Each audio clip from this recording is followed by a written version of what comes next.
Монгол Улсын засгийн газраас цахим үндэстэн болох зорилтыг хэрэгжүүлэх хүрээнд цахим засаглалыг бэхжүүлж иргэдэд төрийн үйлчилгээг санал болгох, хүргэх ажлыг Цахим үйлчлэл харилцаа холбооны яам төрийн цахим үйлчлэгээний зохицуулалтын газар ийм Монголын академи хариуцсан хэрэгжүүлж ирсэн. За энэ ажлын хүрээнд Монгол Улсын нийслэл Улаанбаатар хотын Алаах дүүргийн бүх хороон дээр хурдан цэг үйл ажиллагаагаа явуулж эхэллээ. Бид нар Монгол Улсын иргэн хаанаас ч төрийн үйлчилгээг хамгийн гол нь түргэн шуурхай авах боломжийг бүрдүүлж байгаадаа бол цахим үйлчлэл харилцаа холбооны яамны зүгээс бас их баяртай байна. За энэ үйлчилгээ бол биднэрт айгүй ойрхон санагдаж байна. Ойрхон байна. Бид нар Монголигаас давлгаагаа авлаа гэхэд заавалчгүй гаргуулах болдог. Тэгээл заавалчгүй нөгөөдгөө хэвлүүлэх болдог. Тэгэхээр эндээс бол оператороос авчиж болох юм байна. Өөртөө бас пост машинаас гаргуулчих болох юм байна. 500 эдэн үйлчилгээг бас авч болох юм байна. Заавалчгүй төрийн байгууллагад очиод ойчлаад үнд нь зогсоод байхаргүй юм байна. Тэгээд налахад бид нар очих чинь нэг тодорхойлт мартчихлаа гэхэд эндээс бас микрээр явуулаад өгөөч гэж ярьдаг. Тийм үйлчилгээ тэхгүйгээр налахаа айлч хорооноос авчиж болдохоор бас айгу давуу талтай гэж үзэж байна.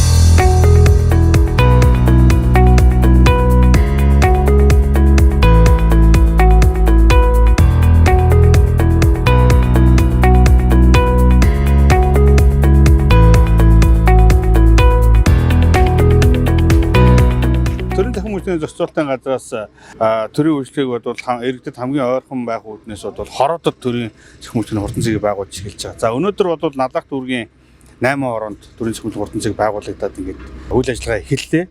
За ялангуяа энэ 6 дугаар хороо бол өнөөдөр нээлттэй хийж байгаа Налах дүүргээс 28 км-ийн зайд за 1000 гаруй иргэд орсон суудаг ийм иргэд байна. Заавал төрийн үйлчлэгийг авахд Налах дүүрэгт 28 км явахгүйгээр за яг хорооноосоо төрийн үйлчлэгийг авахар ийм боллоо. Цахим үйлчлэл харилцаа холбооны яамнаас хурдан цэг үйлчлэгийг 21 аймаг 9 дүүрэг 330-204 хороодуудад бас хэрэгжүүлэхээр энэ жилээс эхлээд илүү эрчимтэй өгч байна. Тэр дундаа Налах дүүрэг өнгөрсөн 7 сард бол 2023 онд анхны цэгээ төв дээр нээжсэн бол өнөөдөр 8 хороон дээр 40 мянган иргэнд төрийн үйлчлэгийг яг хороонд үйлчлэх юм энэмгийн үргэлжлэл өнөөдөр явагдаж байна. 95 үйлчлэгийг хүн төлбөргөө тодорхойлдог хүн төлбөргөө авах бас борлуулалт бүрдэж байна. Төрийн үйлчлэгээ хөнгөн шуурхай болгох, хүнд сурталгүй болгох чиглэлээр